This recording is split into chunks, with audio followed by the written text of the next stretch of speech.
Excellence education में आपका स्वागत है। आज संबंध फलन का दूसरा क्लास स्टार्ट होने जा रहा है, जिसमें हम लोग को आज पढ़ना है संबंध के प्रकार। संबंध के प्रकार में सबसे पहला है सार्वत्रिक संबंध। तो सार्वत्रिक संबंध क्या होता है? तो बोलते हैं इसको क्या कार्तीय गुणन के सभी क्रमिक युग्मों का उपसमुच्चय। कार्तीय गुणन के सभी क्रमिक युग्मों का उपसमुच्चय ही सार्वत्रिक संबंध कहलाता है। तो लिखिए,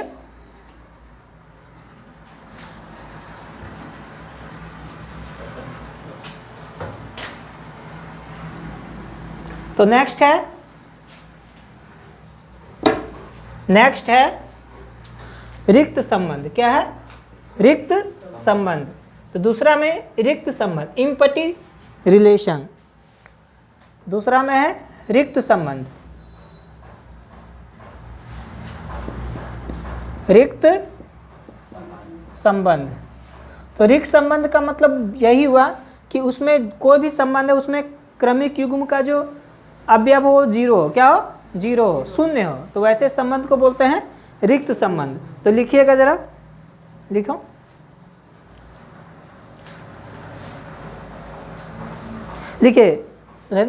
लिखिए यदि कोई समुच्चय A के प्रत्येक अवयव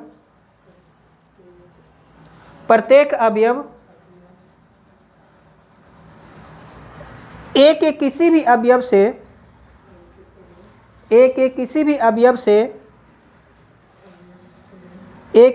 अवयव से संबंधित नहीं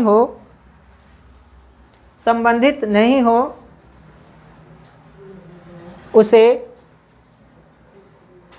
रिक्त संबंध कहा जाता है। मतलब देखिए, R जो हमारा होगा क्या होगा? फाई होगा। फाई जो होगा वो A क्रॉस A का होना चाहिए। A क्रॉस A का उपसमुच्चय होना चाहिए। R एक रिक्त संबंध है और उसमें कोई अवयव मौजूद नहीं है, लेकिन ये फाई जो होता है A क्रॉस A का उपसमुच्चय होता है। तो इसको लिख लीजिए, लिख लिए। नेक्स्ट है 3 नंबर में, हाँ, समुच्चय A पर, हाँ 3 नंबर में है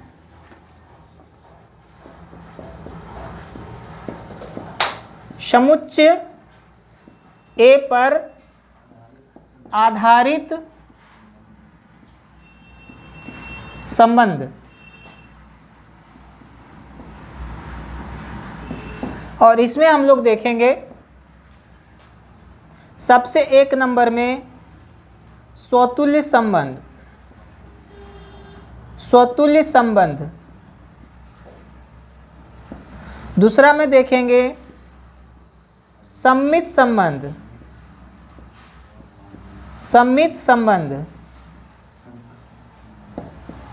तीसरा में रहेगा संक्रामक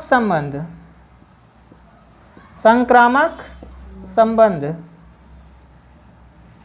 इस तरह से तीनों को हम लोग बारी बारी से परिभाषित करेंगे।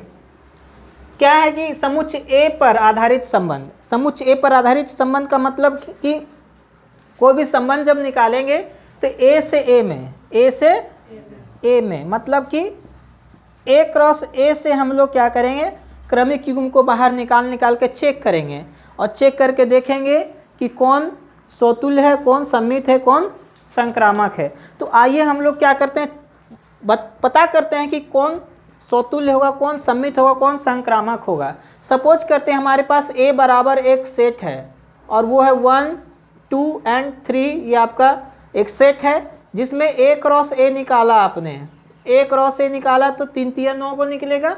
1 1 1 2 1 3 2 1 2 2 2 3 3 1 3 2 and 3 3। 3 अब एक रिलेशन R लेते हैं। ये R1 स्वतुल्य होगा कब? जब क्रमिक युग्म का प्रत्येक अवयव अपने आप से संबंधित हो, अपने आप से संबंधित हो। मतलब कि एक रिलेशन R अगर हम 1 लेते हैं, 2 लेते हैं और 3 लेते हैं, तो इस तरह के संबंध को क्या बोलेंगे? स्वतुल्य संबंध। स्वतुल्य संबंध। उसी तरह से R2 हम लेते हैं एक संबंध और, जैसे कि किसका बात करेंगे? सम्मित का। तो सम्मित क्या कहलाता है? यदि 1-2 है तो 2-1 भी रहना चाहिए। 1-2 है तो 2-1 भी रहना चाहिए। तो मतलब 1-2 है तो 2-1 भी रहना चाहिए। तो वैसे संबंध को बोलते हैं सम्मित। क्या बोलते हैं? सम्मित। सम्मित संबंध। और R3 में एक होता है कैसा? संक्रामक। यदि 1-2 है और फिर 2-3 है, देखो 1-2 है 2-3 है तो 1-3 भी रहना चाहिए। अब इसको हम लोग क्या करेंगे? सबके लिए लागू करेंगे। 1-2 है तो 2-3 भी रहना चाहिए, तो 1-3 मैच करेगा 1-3। इस तरह के संबंध को बोलते हैं संक्रामक संबंध। संक्रामक संबंध। आज हम सिर्फ संबंध पर ही चर्चा करेंगे। ये हो गया। अब सबको हम लोग क्या करेंगे? परिभाषा देंगे, बारी बारी से समझेंगे। ये सब समझ में आ गया? स्वतुल्य, सम्मित और संक्रामक। अब परिभाषा देंगे। भाई इस परिभाषा कैसे देंगे, है ना? परिभाषा कैसे देंगे? ये तो एग्जाम्पल क्लियर हो गया सब। पहले ही आपने लिख लिया, अच्छा किया। लिख सकते हो, कोई दिक्कत नहीं। हम लोग क्या करेंगे? फिर से बारी बारी सबको डिफाइन करेंगे, डिफिनेशन देंगे। तो डिफिनेशन देते हैं सबको बारी बारी से। डिफिनेशन देते हैं बारी बारी से। क्या है? स्वतुल्य संबंध। ए नंबर में स्वतुल्य संबंध। स्वतुल्य संबंध।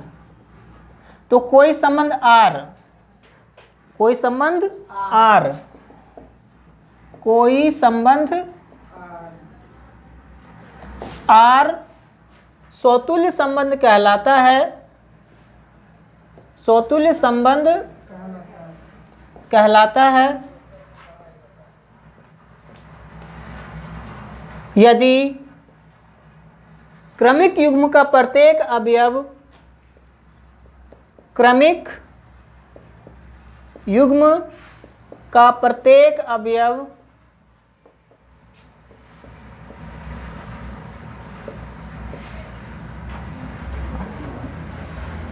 अपने आप से संबंधित हो। अपने आप से संबंधित हो। मतलब एग्जाम्पल ले सकते हैं क्या? R बराबर AA, है ना? BB, CC, इस तरह से। समझ रहे हो ना? AABB CC, जहां आप लिख सकते हो कि A, B और C क्या बिलोंग्स कर रहा है? A से। ये A का सेट है। A, B, C सब A में है, सब A में है। तो ये संबंध हो गया। तो हम लोग स्वतुल्य संबंध अपने आप से संबंधित हो, अपने आप से संबंधित हो। तो दैनिक जीवन में इसका उदाहरण कहाँ पर आएगा? दैनिक जीवन में इसका उदाहरण, कोई भी रेखा अपने आप में समानांतर होता है। कोई भी रेखा अपने आप में समानांतर होता है तो उदाहरण हो जाएगा दैनिक जीवन में। उदाहरण दैनिक जीवन में क्या है? हाँ, तो एक नंबर में कोई रेखा अपने आप में समानांतर होती है ना? समानांतर होती है, मतलब L1 अपने आप में समानांतर होता है ना? L1 समानांतर L1। तो ये क्या है? अपने आप से। देखो A, B, B, तो L1 है ना? समानांतर हो रहा है। तो L2 अपने आप में समानांतर होता है L2। तो इस तरह का जो रिलेशन होता है, कोई भी रेखा अपने आप में समानांतर होती है तो वो कहलाएगा स्वतुल्य। क्या है? स्वतुल्य। इस तरह से इसको लिखने का काम कीजिए। दूसरा एग्जाम्पल है, देखिए कोई भी सर्वांगसम, कोई भी त्रिभुज अपने आप में क्या होता है, सर्वांगसम होता है। तो कोई त्रिभुज अपने आप में समानांतर है, तो त्रिभुज जो है अपने आप में समानांतर सर्वांगसम, इसका मतलब क्या हुआ कि अपने आप में सर्वांगसम होता है। कोई त्रिभुज है और उसको फिर एक कॉपी करके बाहर निकाल दिया, तो ये भी एक त्रिभुज है। तो देखिए अपने आप से संबंधित है, कोई तो सर्वांगसम बोल सकते हो कि सर्वांगसमता जो है वह स्वतुल्य है। क्या है? स्वतुल्य है। त्रिभुज की सर्वांगसमता एक स्वतुल्य के अंतर्गत आता है, स्वतुल्य संबंध के अंतर्गत आता है। तो हम बोल सकते हैं कि सर्वांग समता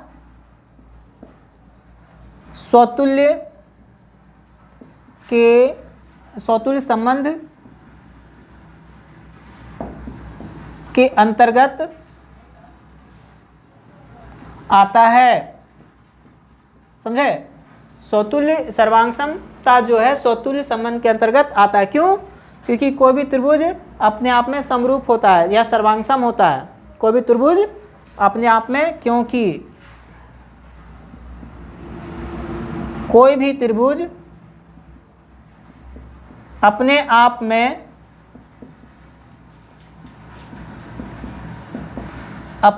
में सर्वांगसम या समरूप होता है। तो हम लोग सर्वांगसम ही लिखते हैं।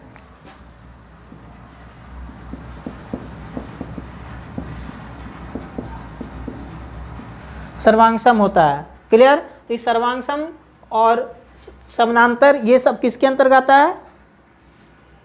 स्वतुल्य के अंतर्गत। अब ऐसा हम नहीं कह रहे हैं कि ये केवल स्वतुल्य के अंतर्गत आता है, और भी हो सकता है समानांतर जो है सममित के अंतर भी आएगा, है ना, सममित के अंतर भी आ सकता है और संक्रामक के अंदर भी आ सकता है। तो कौन नहीं आएगा, कौन आएगा, हम लोग बारी बारी से पढ़ रहे हैं, समझ रहे हैं। नेक्स्ट है, क्लियर हुआ बात? स्वतुल्य का मतलब क्या हुआ? स्वतुल्य का मतलब समझ में आ गया होगा। सबसे बड़ा बात, चैनल को सब्सक्राइब करें और बेल आइकन को जरूर दबाएं।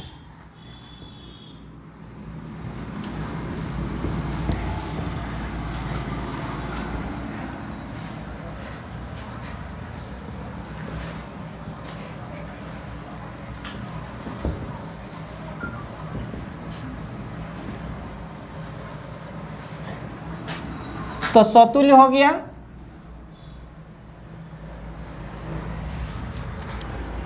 अब बात करते हैं सममित का। क्या करते हैं? सममित।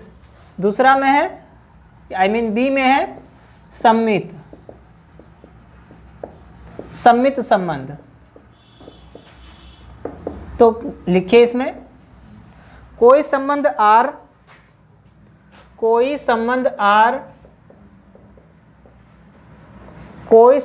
R ए से ए में, हाँ, कोई संबंध R ए से ए में सममित संबंध कहलाता है। सममित संबंध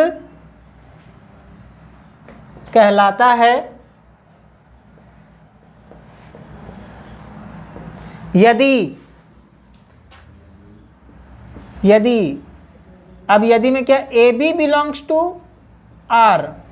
यदि A B belongs to R, अगर सुन लो A B belongs to R, तो क्या होना चाहिए? बी ए बिलोंग्स टू भी R होना चाहिए।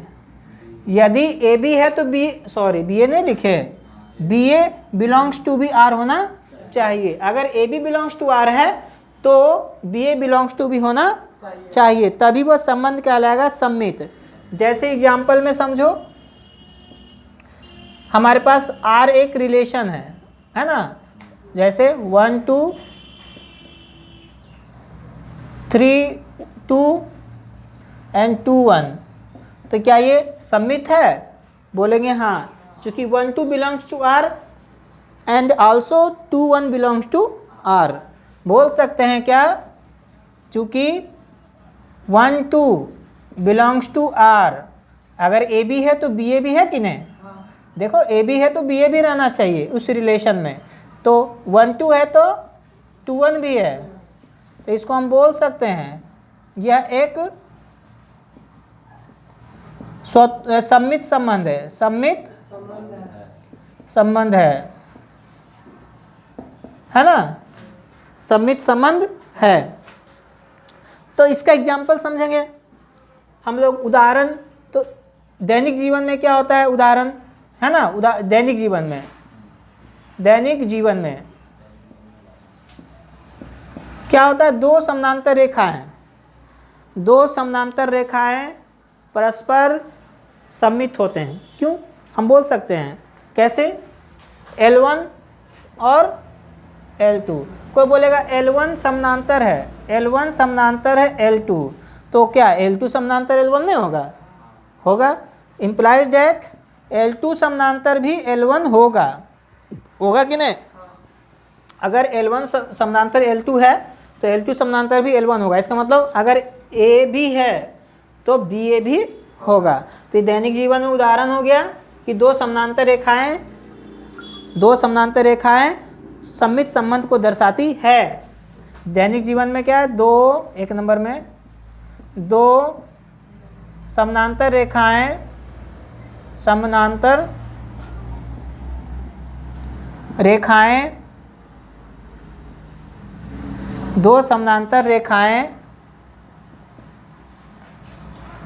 सममित संबंध प्रदर्शित करती है या सममित संबंध दर्शाती है। समझे बात को? क्यों, L1 अगर समानांतर है L2 का तो L2 भी समानांतर है L1 का। इस तरह से हमको समझना है कि सममित में इस तरह का रिलेशन होता है। तो क्या आपको कोई पूछ सकता है क्या 3 रेखा समानांतर हो तो उसमें जाएंगे, या 3 रेखाएं परस्पर एक दूसरे पर लंब हो, तो वो नहीं हो सकता। देखो 2 रेखाएं लंब होगा L1 और L2, तो हम बोल सकते हैं इसको L1 लंब है L2 पर, L1 लंब है L2, मतलब कि L2 लंब है L1 पर, L2 लंब है L1 पर, लेकिन L1 लंब L2 पर नहीं है। उल्टा नहीं ना, ये L2 लंब है L1 पर लेकिन L1 लंब नहीं ना L2 पर। वो कब होता, ऐसे L2 यहाँ रहता, L1 यहाँ, तब बोलते क्या L1 लंब है L2 पर।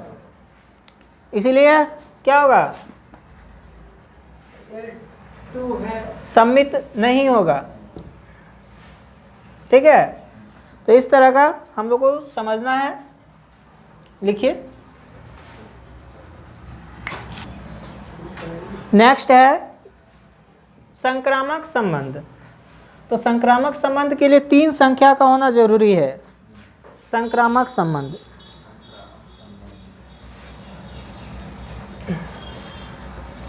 संक्रामक संबंध, संक्रामक संबंध। तो संक्रामक संबंध के लिए क्या होता है, पहले डिफिनेशन लिखा जाए। संक्रामक संबंध, कोई संबंध R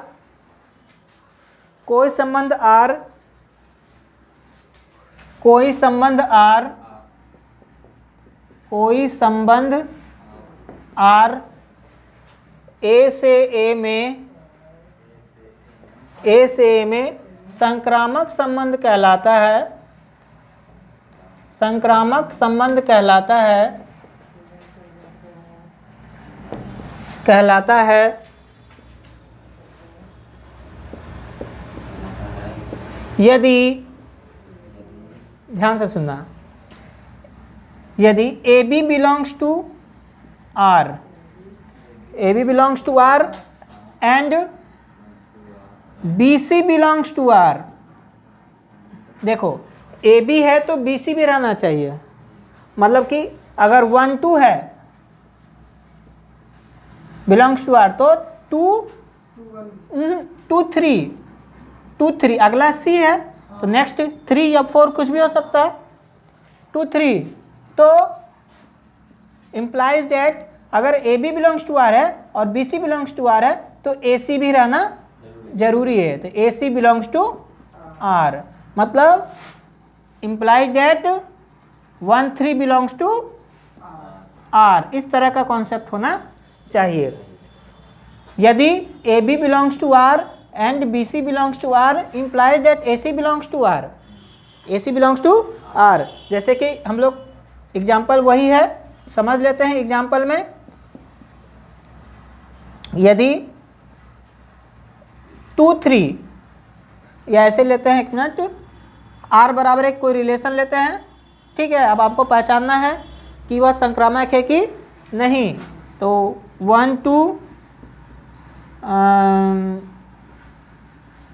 3 4 2 3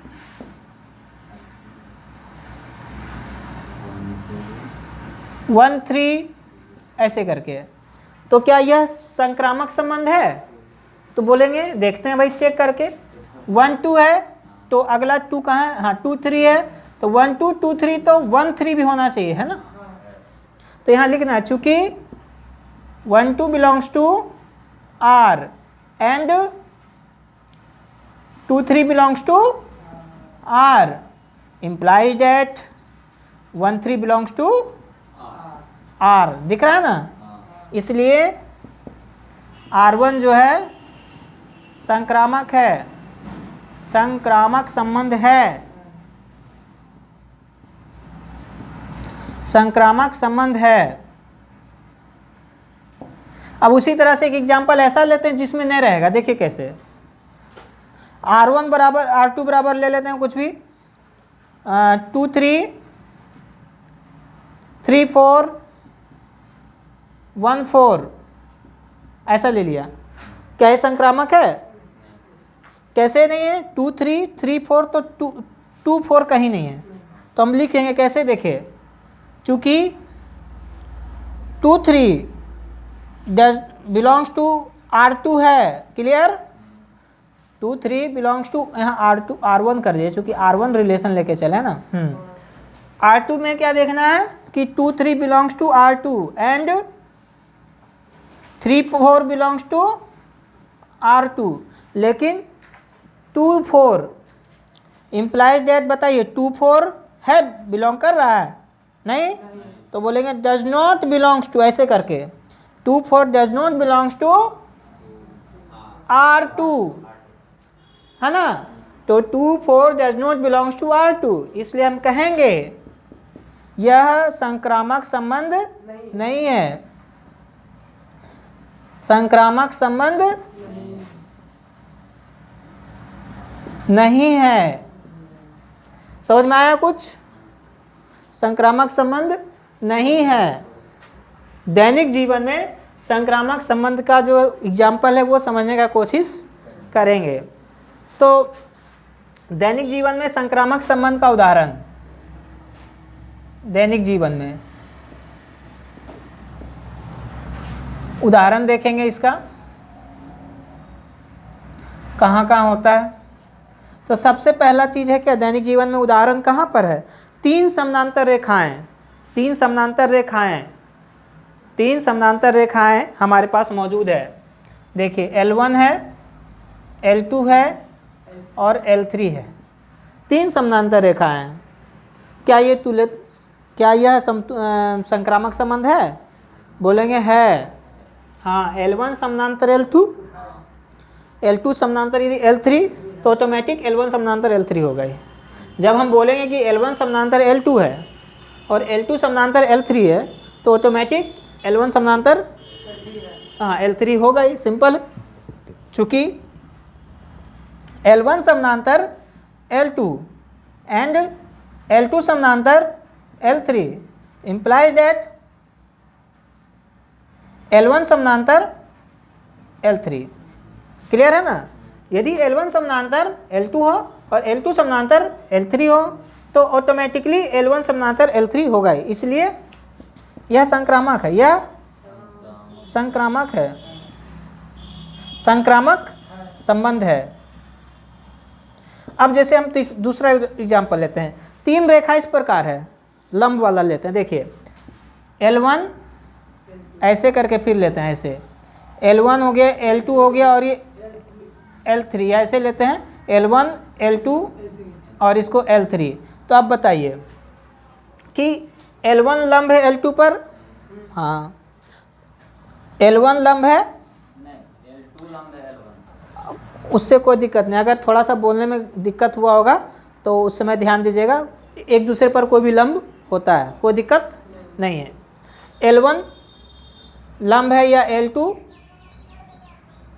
L1 लंब है किस पर, L2 पर, और L2 लंब है L3 पर। तो क्या L1 लंब है L3 पर, समानांतर है। तो देखो L1 L2 पर लंब है, L2 L3 पर लंब है, तो L1 L3 पर लंब होना चाहिए, यही नहीं कहता संक्रामक, लेकिन है नहीं है। तो हम लोग बोल देंगे कि L1 L3 पर लंब नहीं है, अतः यह संक्रामक नहीं है, इसलिए यह संक्रामक नहीं है। समझे?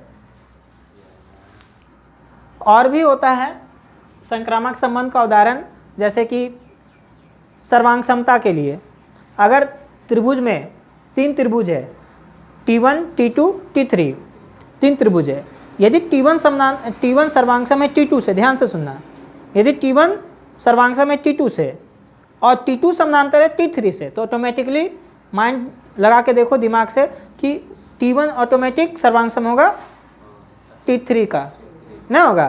देखो ऐसे, अगर ये T1 त्रिभुज है और एक त्रिभुज है T2 और एक त्रिभुज है T3, अगर ये इसके सर्वांगसम है और ये वाला इसके सर्वांगसम है, तो ऑटोमेटिक T1 T3 के सर्वांगसम होगा ही होगा, है ना। लेकिन लंब में नहीं होगा, लंब में नहीं हो, इस कंडीशन में नहीं होगा, है ना। ये ध्यान देने की बात है। और बराबर भी, बराबर वाला चीज़, बराबर, अगर बराबर का जो चिन्ह है ये भी क्या होता है, बराबर का जो चिन्ह होता है ये स्वतुल्य भी होता है। बराबर का चिन्ह जो है उसमें लिखाना भूल गए, बराबर वाला, बराबर का जो होता है चिन्ह ये स्वतुल्य भी होता है, क्योंकि कोई भी संख्या अपने आप में बराबर होता है। बोलेगा 2 के बराबर है, 3 के बराबर है, 4 के बराबर है। तो बराबर चिन्ह जो है स्वतुल्य होता है। क्या होता है? स्वतुल्य होता है। और सम्मित भी होता है, सम्मित भी होगा। क्या होगा? सम्मित भी। अगर जैसे बोल दिया A बराबर B है, तो क्या B बराबर A नहीं होगा? A बराबर B अगर कोई बोल दिया तो क्या B बराबर A होगा कि नहीं? तो बराबर चिन्ह जो होता है स्वतुल्य भी होता है, सम्मित भी होता है और संक्रामक भी होता है। तो संक्रामक वाला चीज़ देख लेते हैं। संक्रामक में बराबर कैसे होगा, देखिए कैसे। A बराबर B हो एंड B बराबर C हो, तो ऑटोमेटिक जब A बराबर B है और B जो है C के बराबर है, तो A बराबर C होगा ही, है ना। तो ये क्या होगा? संक्रामक है। क्या है? तो A बराबर C ऑटोमेटिक हो जाएगा। तो बराबर चिन्ह, ध्यान से सुनना, बराबर चिन्ह और समानांतर चिन्ह और सर्वांगसम चिन्ह, ये सब जो है क्या होता है? संक्रामक होता है, साथ ही साथ स्वतुल्य भी होता है और साथ ही साथ सम्मित भी होता है। ठीक है, ये तीनों जो है चिन्ह को ध्यान में रखना है। क्या रखना है? कि बराबर, समानांतर और सर्वांगसम या समरूप, ये चारों चिन्ह जो है स्वतुल्य भी होगा, सम्मित भी होगा और संक्रामक भी होगा। ठीक है, ये तीनों चिन्ह जो है, चारों चिन्ह स्वतुल्य, सम्मित और संक्रामक, तीनों चारों होगा। क्लियर? तो अब इसका यूज करेंगे आगे। हम लोग क्या देखेंगे? अब तीनों को मिला देंगे भाई, स्वतुल्य, सम्मित और संक्रामक तीनों को मिला करके एक नया संबंध को दिखाएंगे। उस संबंध का नाम है तुल्यता संबंध। क्या? तुल्यता संबंध। तो तुल्यता संबंध क्या हुआ कि कोई संबंध R, तुल्य संबंध या तुल्यता संबंध, नो प्रॉब्लम, तुल्य संबंध ही ज़्यादातर लिखा जाता है। तुल्य संबंध, तो तुल्य संबंध, कोई संबंध R तुल्य संबंध कहलाता है यदि वो तीनों, कौन कौन तीनों? स्वतुल्य, सम्मित और संक्रामक तीनों तीनों अगर रहेगा ना तो वो संबंध कहलाएगा तुल्यता संबंध। क्या कहलाएगा? तुल्यता संबंध। तो इक्विवेलेंट रिलेशन, इक्विवेलेंट रिलेशन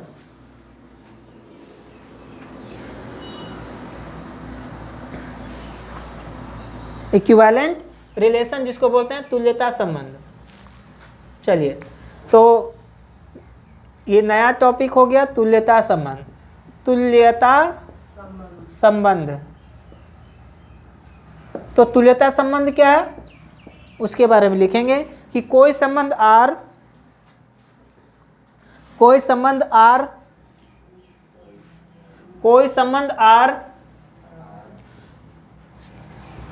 तुल्यता संबंध कहलाता है,